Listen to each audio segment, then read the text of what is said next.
Rin versus Sakura. A rivalry as old as time, and is powerful enough to split the Fate fandom in half. It's perfectly recreated in Fate Grand Order in the form of Space Ishtar versus Summer Kama.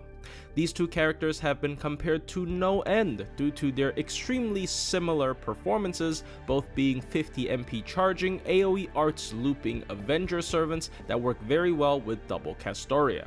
So today we're gonna look at some numbers, a lot of numbers, an absurd amount of numbers, to actually find out who is superior, since both have their own edges in different categories. And we can finally answer the question, does all of this even matter? So without further ado, let's get into today's video of Space Ishtar versus Summer Kama. When we talk about arts loopers, arguably the most important stat in their kit is their MP refund, because that is what enables them to use their MP back to back in the first place. Without enough refund, the 3-turn loop cannot exist. And with both these characters having the same amount of MP battery, both at 50, I think it's very fair to compare their raw MP refund in different situations. So this is assuming both of them are fighting against 3 saber enemies and they're fully overkilling with all of their MP hits. The row on the left is when you use both Castoria's arts up on them, the row on the middle is when you use one Castoria's arts up, and the row on the right is when you use no Castoria's arts up. I formatted it this way because you can bring them in multi-core setups, and sometimes you do not use both Castoria's arts up on your AoE arts looper. You might spread it to a arts single target damage dealer instead, and Castoria's second skill's MP gain up effect is universal, so it will still apply to them. This is why I formatted this way. Now the one on the right might not seem very practical, where you bring an arts AoE but you don't throw any arts up on them, but I just included it for the sake of including it. So as you can see here, Space Ishtar's glaring weakness is already showing. So even when assuming everything goes right, her refund is still lower than Summer Kama. And while this might not seem like a problem if you're looping 3-3x nodes normally, this can start to become a problem if you're not overkilling enough, or you're fighting against classes that give you less MP refund, like Assassins and Berserkers, or you're fighting against less enemies per wave. So Summer Kama definitely technically is able to farm more nodes than Space Ishtar. While the number difference is small, you know, sometimes when you don't hit the threshold, you don't hit the threshold.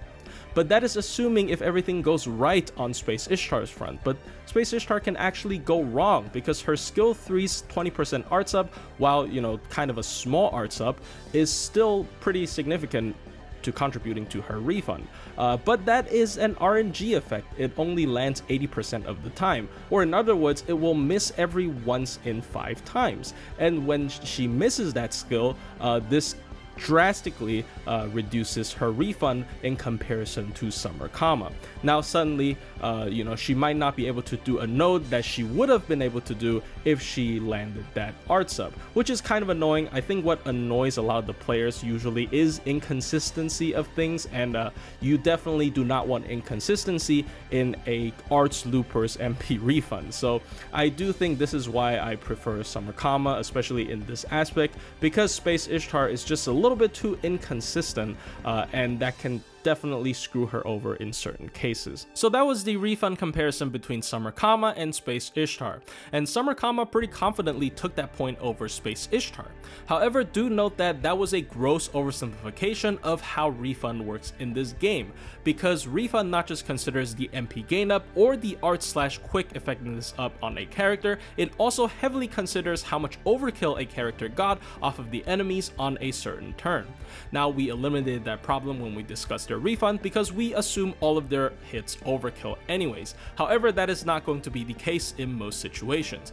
Therefore, the damage that an AoE looper does is also super important in their performance, because it not just decides whether they can straight up kill the wave or not, but it also decides how much overkill they're able to get off of the enemies, and that will in turn also affect their refund.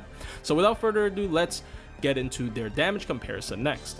So if you ask most people out there, they will tell you that, oh, Summer Kama has kind of crappy first and second wave damage compared to Space Ishtar. However, she pulls ahead on the third wave because of that massive anti-charm damage, as well as the 20% extra MP damage up on her skill 2. Simple as that, right? Wrong. That is not just yet another gross oversimplification of how their damage comparison works, it's straight up incorrect under certain situations, meaning that Space Ishtar is actually able to outdamage Summer Kama on the third wave under certain conditions, and that has a lot to do with how buff stacking works in this game.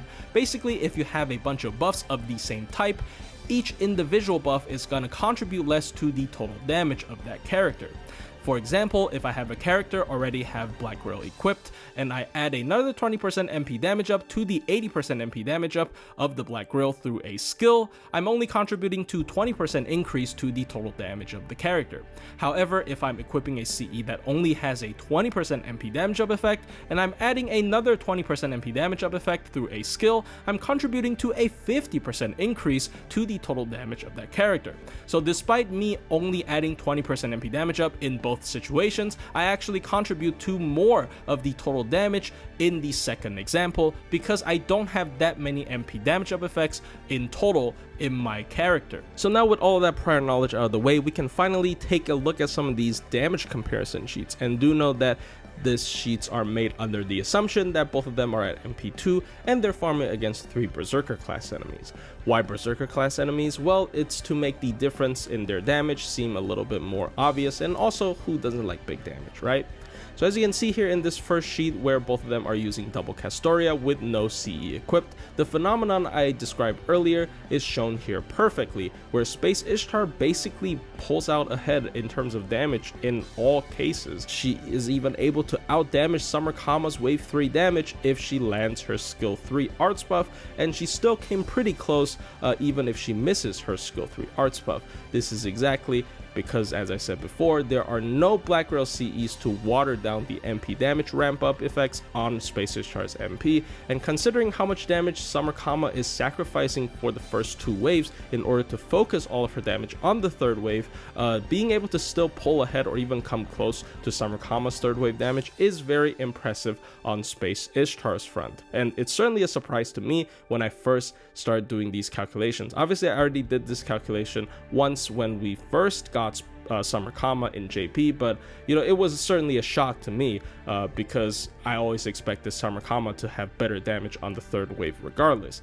And as you can see here in this second chart, while Oberon is not the defining factor that makes Space Ishtar able to outdamage Summer Kama under certain situations, he certainly makes the situation even more polarized. As you can see here, for Space Ishtar specifically, the row on the left is if you just use Oberon when she has 1 stack of ramp up, and the middle one is if she has 2 stacks of ramp up, and the right row is when she has fully 3 stacks of ramp up. And as you can see here, if Oberon is added to the mix with no CE equipped still, she's even able to pull ahead of Summer Kama's damage on the third wave, even if she misses the arts buff on her third skill. So Space Ishtar's damage might be a lot more impressive than a lot of people might think when you're not using Black Grail, which can be pretty common if you want to run full 6 CE drop bonus in certain events. Obviously, a lot of the times these event CEs still have MP damage up effects, so the difference between these 2 characters' performances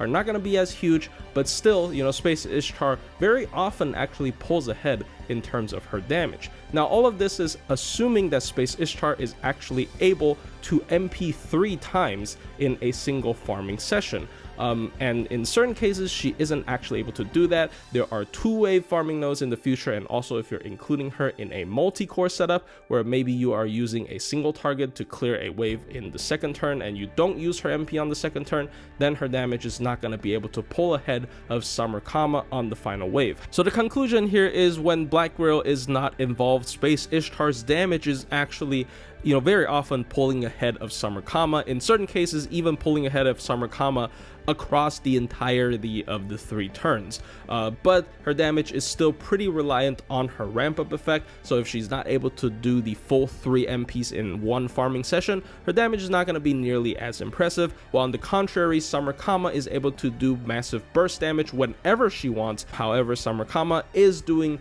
pretty low damage on the first 2 waves compared to Space Ishtar. Sometimes this doesn't really matter, you know, if the node is formatted traditionally where the first 2 waves don't have a lot of HP and all of the HP is focused on the 3rd wave anyways, and this will make her problem not nearly as big a problem as it seems when I am showing these kinds of damage comparison sheets, but there are certain situations where Space Ishtar pulls ahead. And now we take a look at some of these damage charts where Black Grail is involved, and suddenly Summer Kama is looking a lot better and pulling ahead in a lot of situations. And it's kind of poetic, you know, Summer Kama, Dark Sakura winning when she has Black Krill equipped. Kind of how things should be naturally, I suppose. And you know, as you can see here, Summer Kama still losing out on the first 2 wave damage because that's kind of how she is designed, but the 3rd wave damage is now firmly on the top, and no matter what Space Ishtar does, she's not able to out damage Summer Kama anymore. And with Black Grail equipped, as I've mentioned before, you know, sometimes Summer Kama doing lower damage on the first 2 waves doesn't really matter, because as long as you go over the threshold in the first 2 waves, it doesn't really matter how much damage you do. You know, Space Ishtar is just overkilling anyways, and with Black Grail equipped, Summer Kama is very easily able to go past the threshold in normal farming nodes in the first 2 nodes, and when that is the case, Summer Kama suddenly just has full advantage over Space Ishtar, because she still has all of the good advantages we've mentioned before, where she has just better refund in general, and also her refund is not dependent on RNG like Space Ishtar's 3rd skill.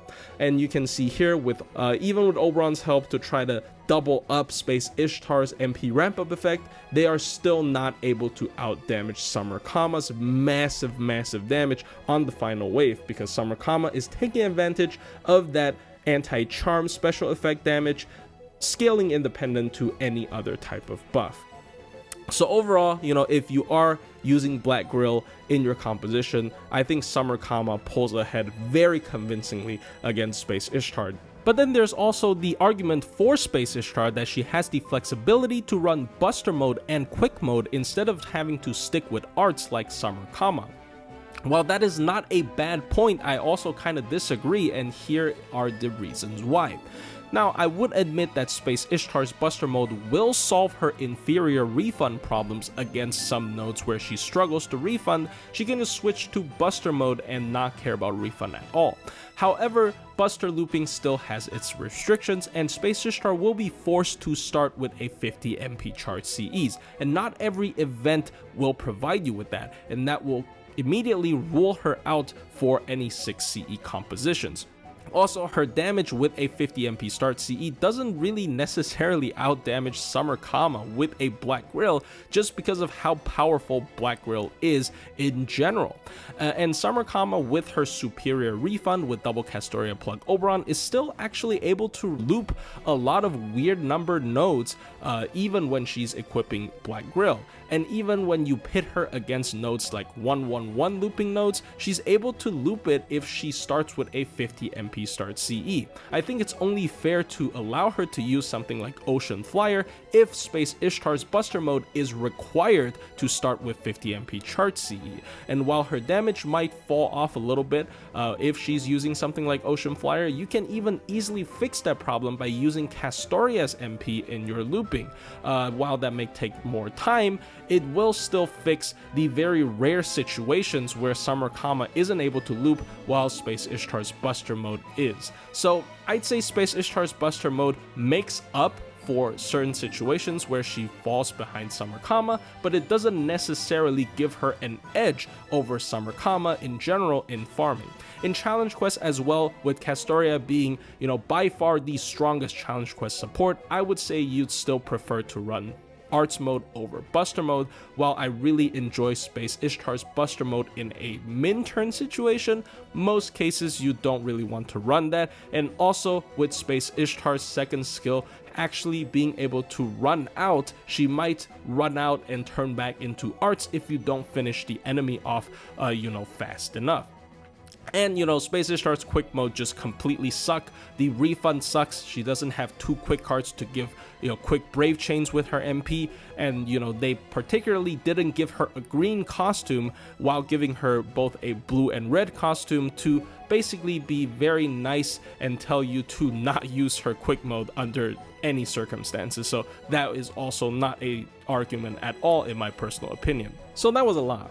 And you might be wondering, Plushie, what's your final verdict on this endless war between Summer Kama and Space Ishtar? And my answer to that is, it doesn't matter. Literally doesn't matter in the grand scheme of things. It completely depends on your personal preference. Because first and foremost, it's not like both of them have the rate up at the same time, and you can't really decide to pull on one or the other, because right now only Summer Kama is going to be on rate up on Thursday, and Space Ishtar's next rate up is quite far away.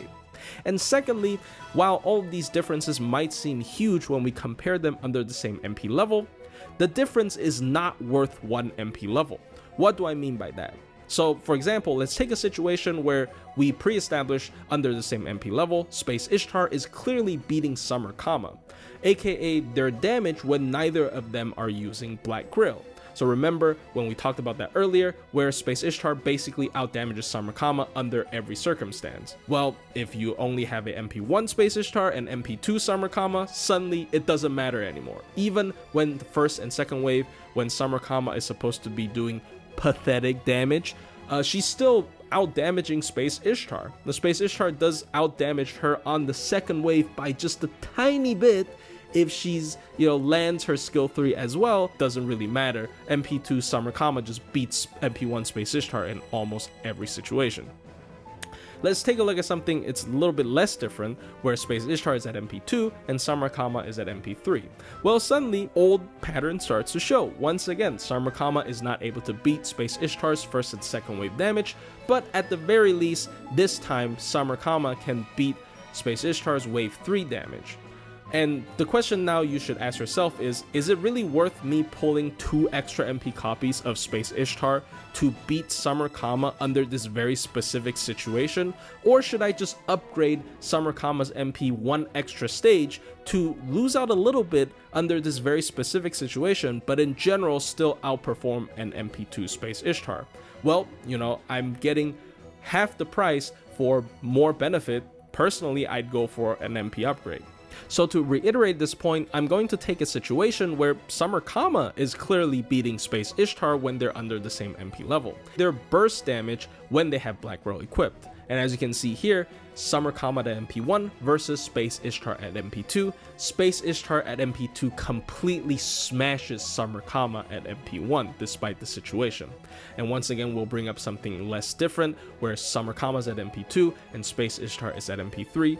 And a little bit of the old pattern starts showing up where Space Ishtar isn't able to beat Summer Kama's damage if she misses her arts buff on her wave 3, but she still beats her burst damage if she lands her arts up on wave 3.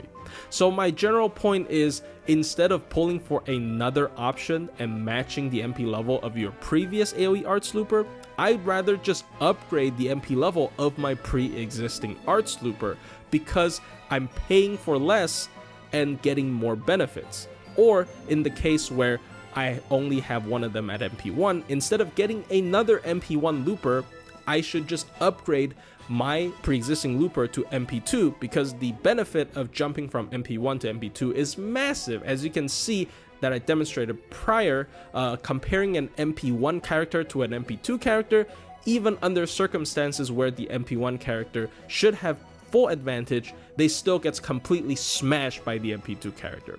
That is unfortunately just how FGO is designed. You're better off heavily investing in one damage dealer of the same archetype instead of spreading your investment across multiple options that perform a little bit different depending on each situation.